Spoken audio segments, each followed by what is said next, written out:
तो दोस्तों देख सकते हैं हम लोग लगा रहे हैं जंजीर। तो देख सकते हैं यहाँ पर निकल रहे हैं इनकी आँखें। अगर हम इस पीस को कट कर दें, लगाएं, तो ये आसानी से जनरेट होंगे। तो देख सकते हैं। तो मैं इसे यहाँ पर लगा रहा हूँ। हालांकि स्पेस की कमी है, लेकिन तो मैं कोशिश करता हूँ इसे लगाने की। तो सबसे पहले हम इस हिस्से को कट करेंगे।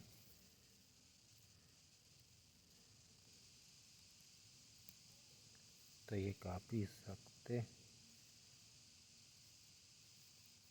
तो इसे ऐसे ही लगाने वाला हूँ।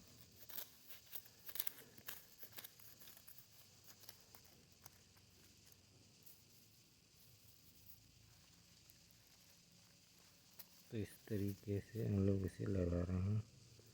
तो इसके ऊपर हम लोग मिट्टी छिड़केंगे।